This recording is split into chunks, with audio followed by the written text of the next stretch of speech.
Good morning, everyone. Good morning. Thank you for having me here. Need help? Fit?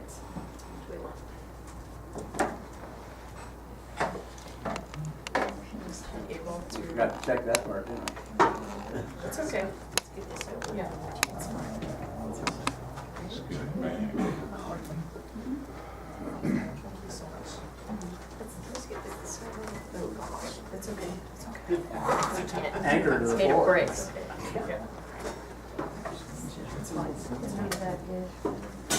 Looks a little bit stretched, but so good morning or صباح الخير.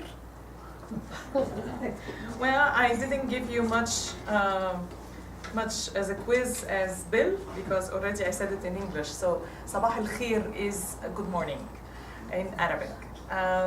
Thank you very much for having me today and having me 30 years ago. I'm really privileged to be back and to see all of you and of course my lovely family. It's amazing because the timing is just exactly the same. Yesterday, Tullahoma High had its graduation, which and we were at the concert just right by the stadium of the school. So it's just so much of memories, and they're all beautiful and nice and very dear to my heart.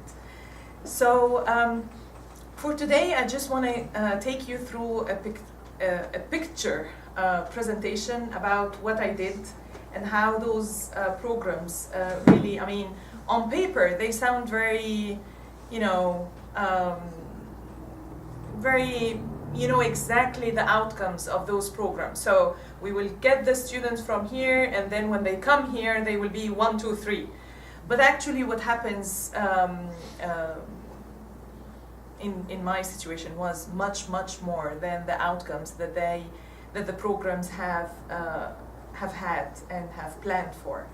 And this is maybe what has helped me into deciding to do what I'm doing at the moment. So 30 years ago, I was here. I left early June. I went back with a promise from my father that I'm coming back to study here. And then when I went back, he said, no going back. You have to study back home. And then when you get married, you can do anything you want. So I was kind of trapped, but I never regretted it. So my program was, okay, good. Are you able to follow? Okay. So my program was called Open Doors. Actually, a few years after, it some kind of stopped, and it wasn't as active as it was progressive. But other programs like AFS and other exchange programs are still happening. And right now there is a similar program. It's called the YES program.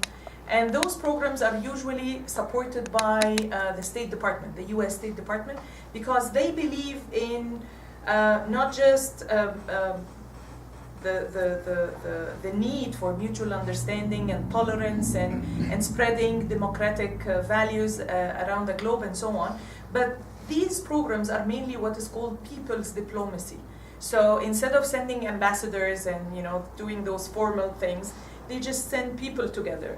So it isn't just the globe coming to the US, but also the US going to different countries. So I was very lucky among those.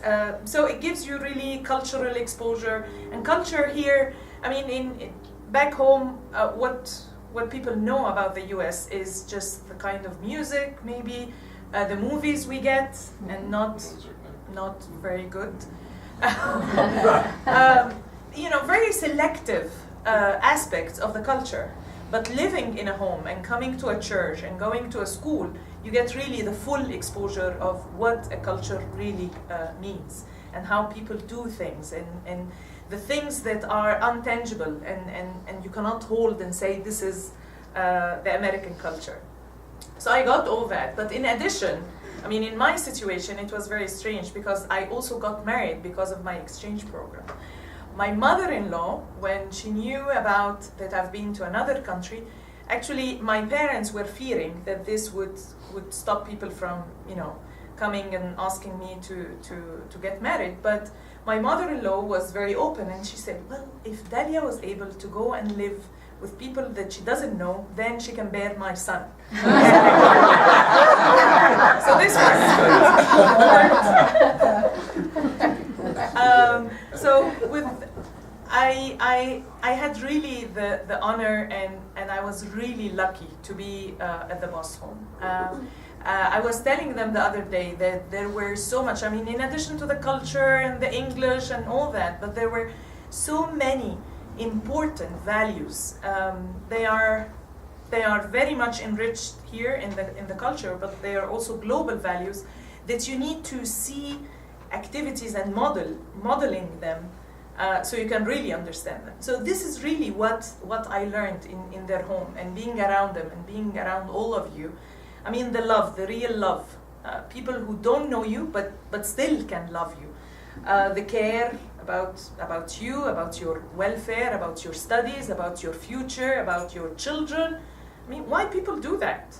You're not related in any ways. You're here for a short duration and you're going back. So it's really so many deep values that I learned through living with the family.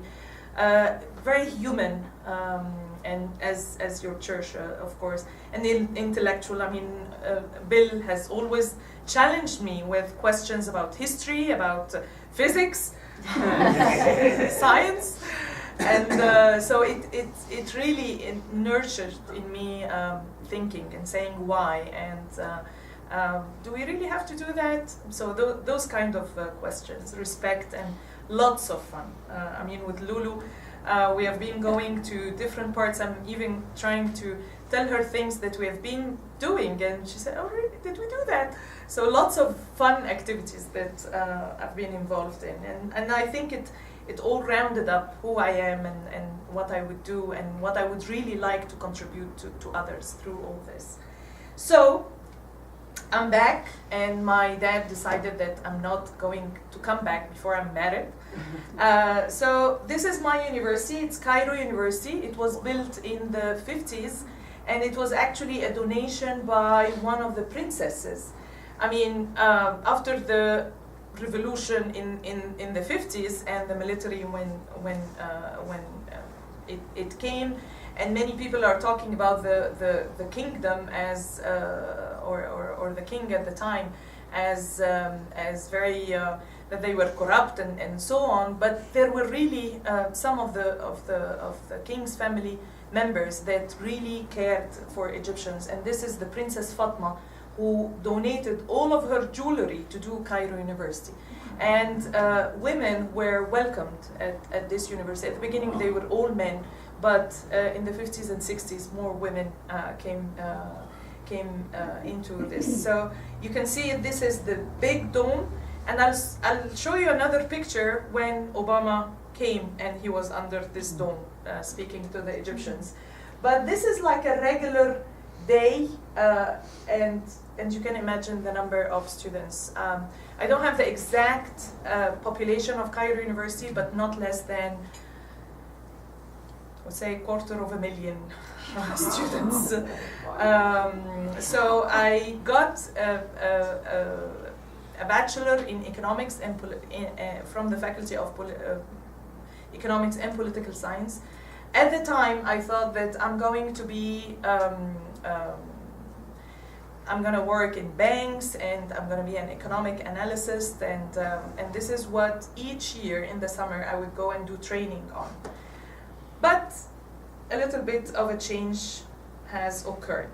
Now, this lady was my principal when I was in kindergarten till probably middle school. Her name is Magda Musa, and she's a great woman. And what happened is that after I finished my degree, and I was driving one of my friends to a new school, I didn't know who's there. She was the principal there, and she saw me, and it was a big room, like the end of the second room, and she saw me and she said, Dalia, come on. And I was like, oh my God, how can she remember her students? And she said, okay, we need teachers. And I said, I'm not a teacher. She said, no, you will be. I had nothing to do with education, and I was just planned to go into economics and banking and finance and all this yummy things. And then I couldn't tell her no. I don't know what happened, but I couldn't tell her no. And I became a teacher, and I was very lucky because one of her supervisors, great supervisor, she was mentoring me every day. Now the good thing is that my class was like this, and the pyramid was, you know, I can see the pyramid while I'm teaching. So it was really inspiring. You know, in the morning I would just put on my clothes and run to the school. But of course, it wasn't always pink and nice, because I was teaching, that's my first introduction ever to education, first graders, 40 of them in a class with no experience, with nothing. So I was like, what am I going to do? But the other thing is that in this experience, this was the kind of classroom that I had. Now, I've been telling Bill and Lucy about the terrible education system we have, but when I'm talking about my experience, it was in private language school, so it was very different. Even though we have 40 still in the classroom, but very different from public schools. So this looked like my class, lots of colors and nice chairs and nice space to move the students and myself and all that. But also first graders, and they are like a sponge. I mean, they're looking at anything that I'm doing, and they are taking and doing to themselves. Like if I put some nail polish, you know, the next day I have 5 girls who are coming to school happily showing. If I do my hair, whatever, the same thing. If I say anything, if I act in a moody way, then. So I really started to learn about how humans learn through my little kids.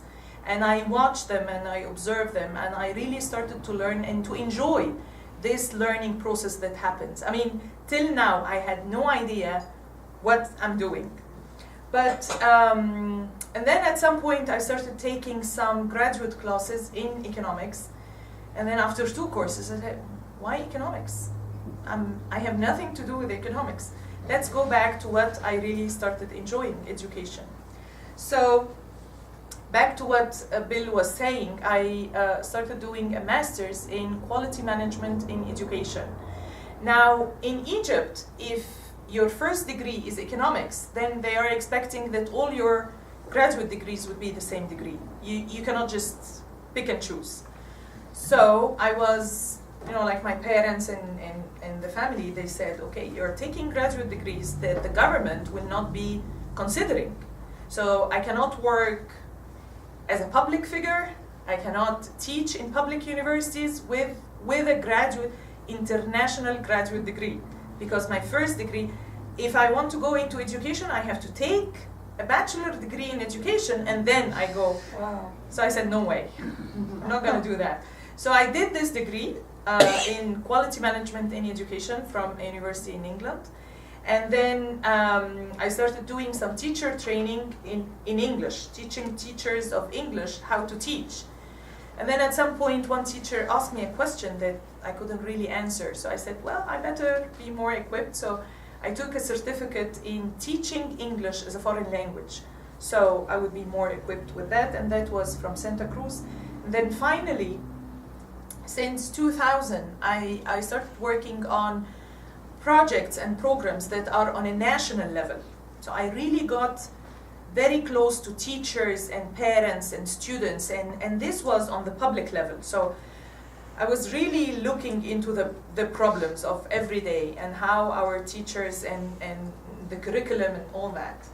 And this is when I realized that our problem mainly in our education system, it's not the teacher to blame. It's not definitely the student, because students are very smart, and if you put them in a proper system and very constructive environment, they will flourish. So I discovered that our problem was a vision. We don't have a vision for education in Egypt. We don't know in 2020 or 2030 or whenever, how do we want our future citizens to be. We didn't have this written or even thought about. So I felt that I need to have a degree in educational leadership, and because of most of my family members are physicians and doctorate holders, and they said, okay, go for a doctorate degree. I mean, this was not very wise because it took a lot of effort and work. But again, I never regretted it. The point is that with graduate degree programs, it's beautiful, it's a lot of knowledge, but the best part is that it enforces the kind of beliefs you have. So you have an idea, but you don't know how far is this. But I might have had the same idea like 5 or 6 years ago, but people would listen to me because I have a doctorate degree now. So I said, well, okay, it's not bad after all. I got more knowledge, of course, and more exposure and more credibility into, if I go now to the ministry and tell them, you know, this is what I suggest, this is a white paper for doing so and so, then I can have an appointment and people can listen to what I'm saying based on the research and the work that I did. So this is what, and then after all that, I started considering myself as an educator. So I'm not a teacher, I'm not, you know, a curriculum designer. I just feel I'm an educator that education and youth in Egypt is my cause, and I need to do something about it. And then my sister discovered a German company that publish dissertations. And I said, really? They just take it? But of course, they are selective in what they are publishing. So anyway, I sent them the abstract of my dissertation, and they said, yes, we are interested. So I went online, and I've put this, and I've put my picture and all that, and there was a book. I didn't intend to, but here I am with this book. I'm not sure if it sells, but so this was my dissertation about defining a youth leadership pipeline in Egypt, because again, leadership is what, in my very humble opinion, is what we are missing in our country. We are not preparing people to become leaders, and we just expect that by the age of whatever, 35 maybe or 40, suddenly they will become leaders spontaneously. But actually, through my studies, you need to work on this. You need to prepare people. So yes, people have to have some innate about leadership, but it can be, they can get trained on that. So that's the book that has happened. But on another level, I felt, and I think this is something that I learned very much in the US about your civic engagement, and that you can do things other than your job or something that you have, you know, really get a good some amount of money for. So in 2005, I founded a non-governmental, non-profit organization that is focused on youth, serving youth from the age of 12 till 30 years old. Now we did lots of programs and so on, but like this picture with the flag, this is Monica, and she's 22 now, and actually she was one of our participants in a program teaching English in Upper Egypt, and Monica was in this program, and she got English and she got civic education and so on. And this girl, she traveled to Cairo to do her bachelor degree on her own. None of her parents came with her, and now she's working with us as a facilitator to one of the programs. Actually, the program that she's working on now is an extension of her program. So now she's working on teaching more students to learn English and civic values and so on. At the picture, we are very happy because we got our full flag, the first time ever to have this size of a flag. So she's very excited. Everybody's excited, and that's my office in the NGO. The other pictures are of different students in different programs. Some programs are about debate skills, critical thinking, technology, and so on. That's our NGO. This is what we do, and those are the full 4 pillars we work on: civic education, cross-cultural understanding, effective ICT is information communication technology, and professional development. At the moment, and since 2010, we started working on economic empowerment. So it's not empowerment in general, but specifically economic empowerment, and that's for girls and women, age 18 to 30 years old. So those girls and women, either we prepare them for the job market, or they can do small projects, very small projects in their own homes or in their own community. So far, we have been successful with more than 2,000 girls and women from Upper Egypt and Cairo, the bigger Cairo. So our NGO is doing more of exchanges and more of cultural activities because we can see the impact of that. Nobody has to prove this to us, but it's a belief that so we work with very little children as those are actually my niece's friends who come to all of the activities we do. But also to your right, this was an exchange program of American students coming to Egypt on a program to learn Arabic and to go to school and to be hosted at Egyptian homes. I mean, I was so happy to be able to find them homes and people that are welcoming them.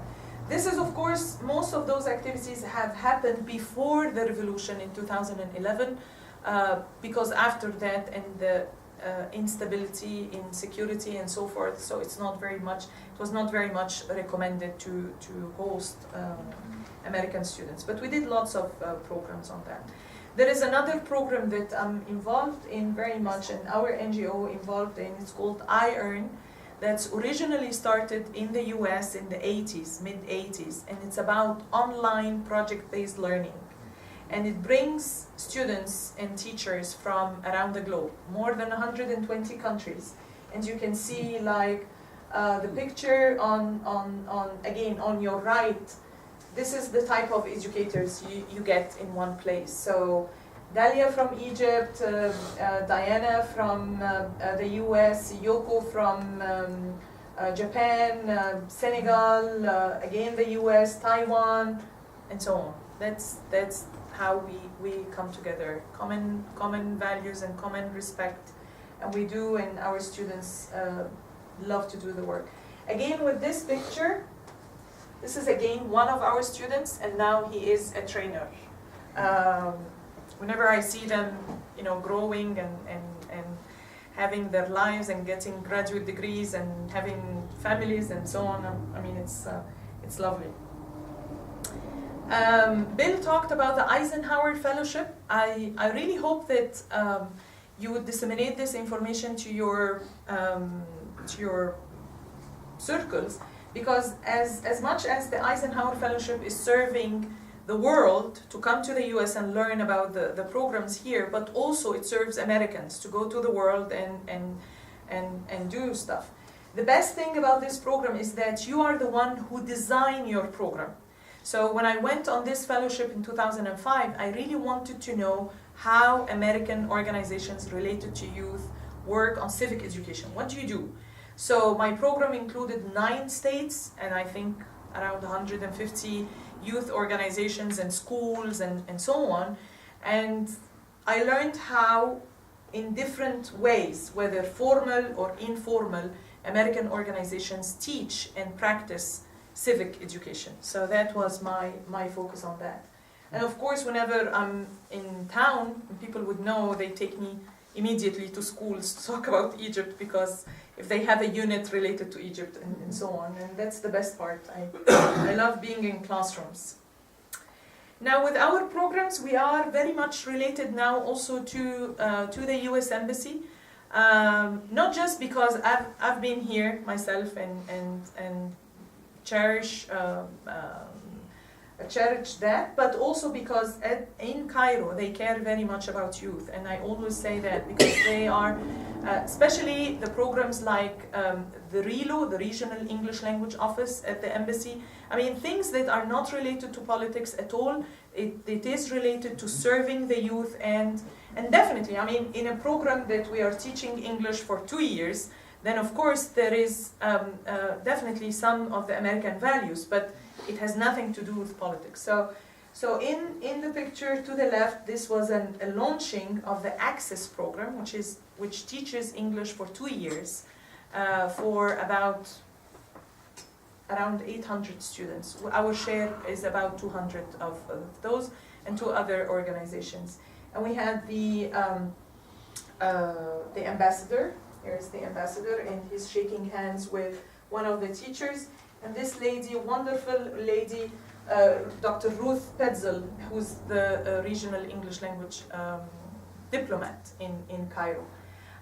This other picture is the embassy receives lots of diplomats that are coming directly from DC with different topics. So here we had the great ambassador, or it was a big title, about women empowerment. And in this lunch, a number of women were invited to discuss how we see women empowerment in Egypt, or how we work on that. So different NGOs, different professors, and so on. She was a wonderful lady, of course, the lady seated in the middle, ambassador. I also met some few VIPs. So to the far left, Miss Laura Bush actually came to Egypt on a project we had called the Big Read, which was a cultural exchange between Egypt and the US. So the US was getting books, Naguib Mahfouz books that were translated, a Nobel Prize winner, and we were getting Grapes of Wrath, right? Grapes of Wrath, Fahrenheit 451, and Harper Lee's To Kill a Mockingbird. Yes. So our students were reading those. We did it through a competition, so it's more fun to the students, and then they demonstrate the book in whatever artistic way they want. So they did plays, posters, videos, whatever, about the books that they have read. So we have read the books in Arabic, and here they have read the books in English. So Mrs. Bush came, and this was the Minister of Education at the time, and we were in charge of also organizing her trip, and we did this in one of the public schools. Mrs. Barbara Bush, I'm destined to meet all of the family, but I met her during my Eisenhower Fellowship, because we went to the Bush Library, and we actually met President Bush and his lovely wife. She was very hospitable. I mean, she was not acting like a first lady, ex-first lady, but as if you're going into a house of just a regular American, and she was serving us the coffee, and she was lovely. Not on any political thing, but he was the chair for the Eisenhower Fellowship, so I got to meet him as well. And then Dina Habib, she was a big shot at the State Department, the U.S. State Department. Her origins are is Egyptian, and she was lovely, and she was behind the Big Read and the other many of the cultural programs.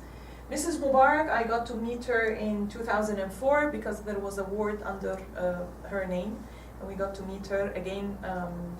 She was very humble to receive us in her house. I know that many people can conflict with this saying, but this is what I've experienced.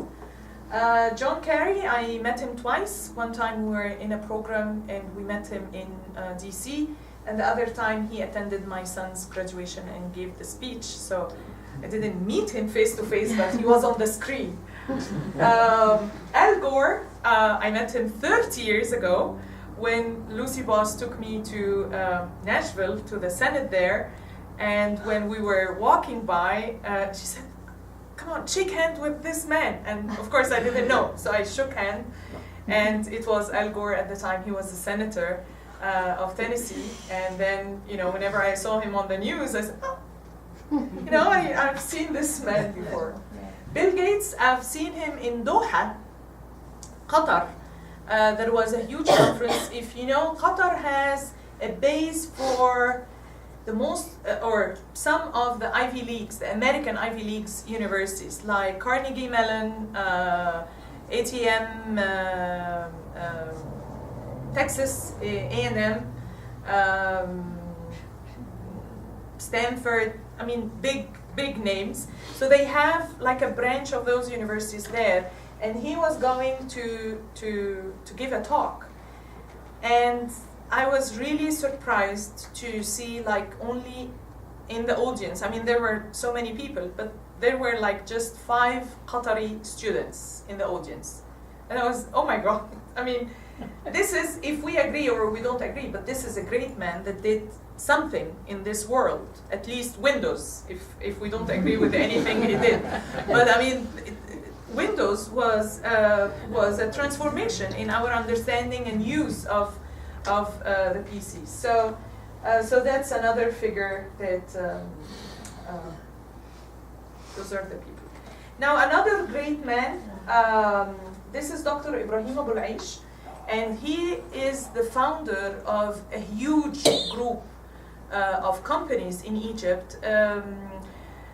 He has a long story, and I don't want to get you into this, but he's really a dedicated Egyptian man for sustainable development in Egypt. And you know, before this government that we have in Egypt now, we have never heard about sustainable development before.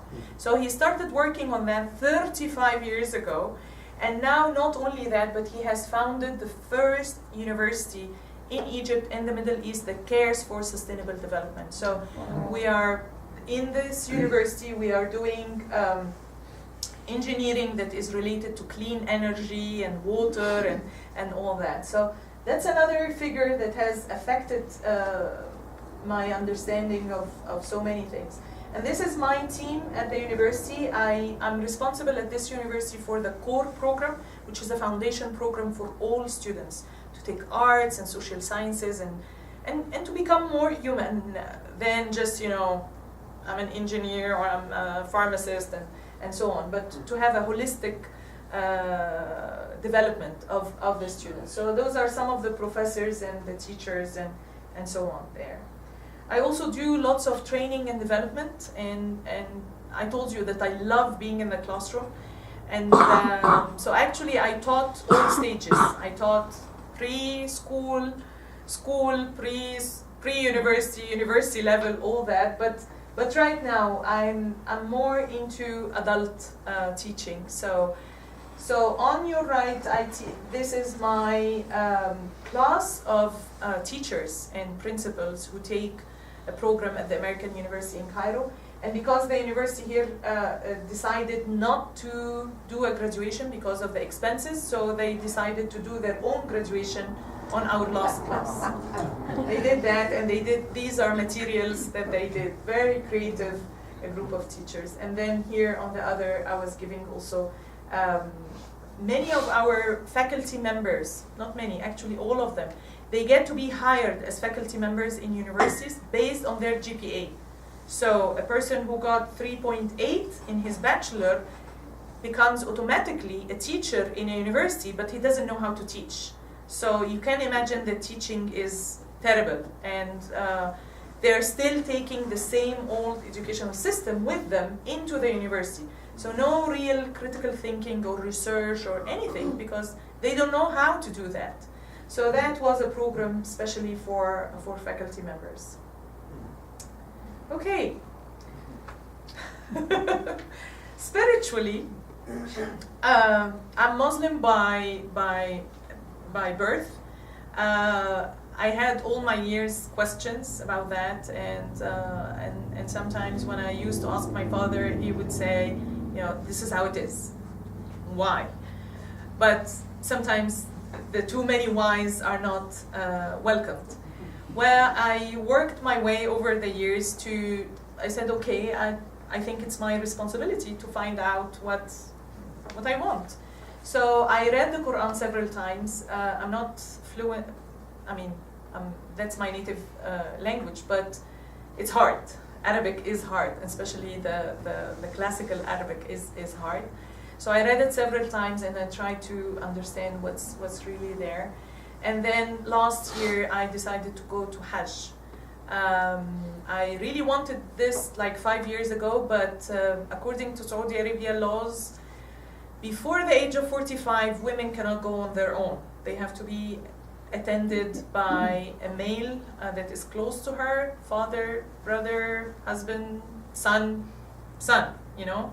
An 18-year-old can come with me because I cannot go on my own. So anyway, none of them wanted, not just being in this situation, but none of them wanted to do that. So I waited to be 45 patiently, and then I went finally. And it was a very interesting experience. Now those are my pictures. They are not from the internet. So those are my shots, and you can see here, because they are taking very large numbers of people. So this year's Hajj had 4 million Hajj. Now, the point is that it's a certain duration. We can go like for 15 days, but the actual things happen like within 5 days. So all of those have to be going the same kind of places and doing the same kind of things. So you can imagine how crowded it is. But they do have like levels. So this first thing, I mean, they have these 2 bridges, which I was on and not in the actual building. I mean, at some point I was in the actual building, but with this shot, I was on a bridge that is closer to the Kaaba. So this is how I got this shot close enough. So it has a door, and this door is gold. And in the past, Egypt used to do and donate the cover of Kaaba in the past. Not anymore now, but we contributed to that. Now you can see also there are lots of construction things in the back, because cranes, because they are getting it bigger and bigger. I don't know about that, but there was part of the old mosque that I usually went there, because you feel this is the genuine part of it. The extensions are very nice, all air conditioned and so on, but you feel like you're lost because it's so big. So this is Mecca, where Prophet Muhammad was born. He was not born in the Kaaba, but this is where people go around the Kaaba for 7 times. You might have a question about why 7 times. I'm not sure. I have to research that. But this is Medina, the mosque of Muhammad. Muhammad was born, and actually he got the mission in Mecca, but at some point he had to immigrate to Medina because he was very mistreated in Mecca. So he went to Medina. The people there were calmer and more tolerant, and they accepted him and welcomed him. Actually, they were welcoming him with songs and palm leaves and things, lovely things like that. And those artistic things are what make the shades for the people to pray under.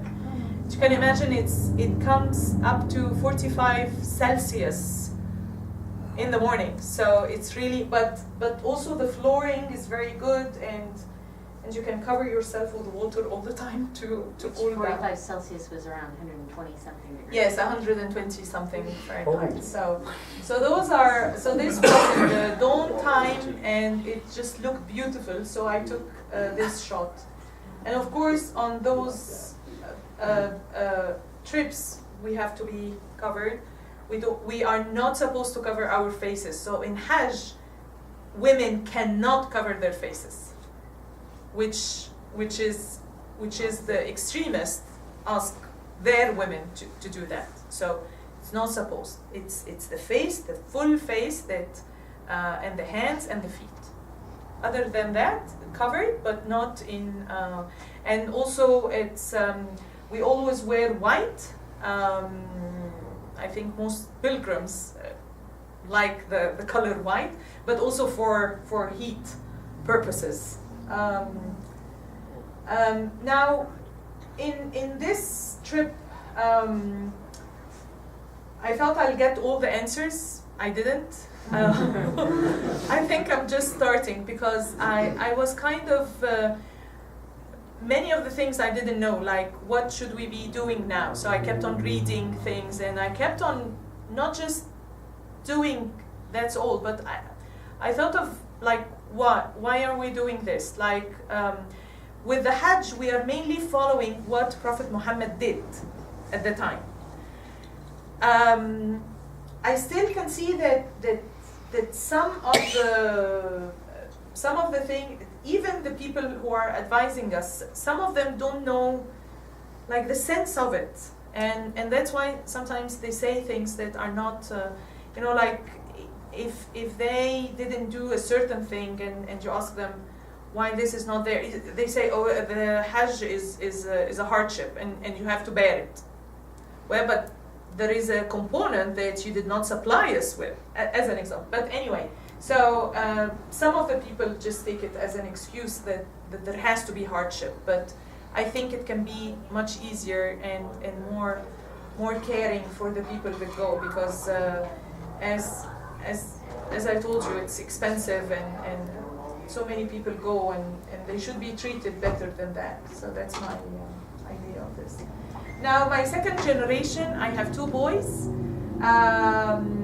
The one just graduated from Northeastern in Boston, and he has a finance degree, business, and with a focus on finance. And thank God this week he got an offer to go to San Francisco in a very nice company. So I'm very proud of him. And the second to the left is at Wesleyan University, which started by the Methodists actually, but now they're very liberal in their ideas, and some of his liberal ideas are causing real problems with his father. So let's see how it will end. He's graduating next year, so we will see. Those are some of the family pictures I wanted to share with you. So if we start by the left, that's my dog, Brandy, and I just adore her and cherish her very much, and I miss her. The picture under, that's my husband and my younger son. He was graduating here from school, and his school was in South Africa. The picture down is me and my sister, who's younger than me by 9 years, and she's actually very much an advocate to what we do in the NGO, and she is on the board.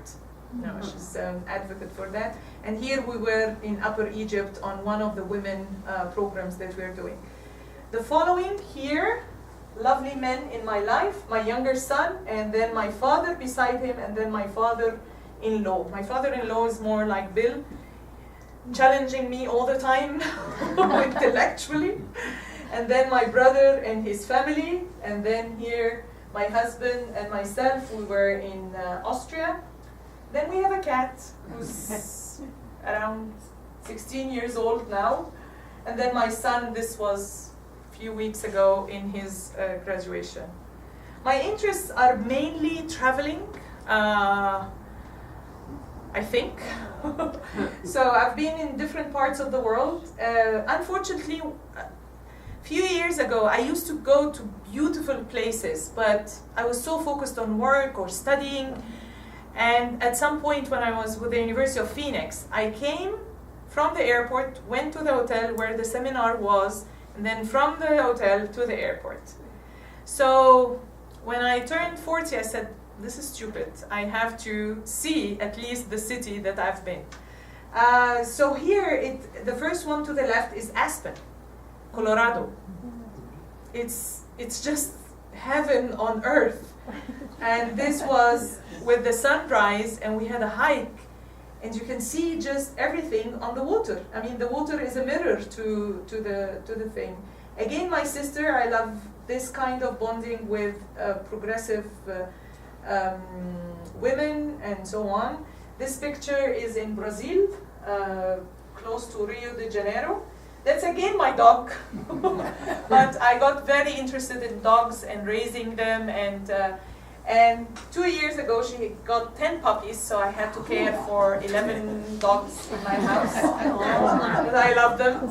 And this is in South Spain, where the Arabic civilization has reached. So Cordoba and all that, it's just beautiful, beautiful, beautiful. And in some locations where you see civilization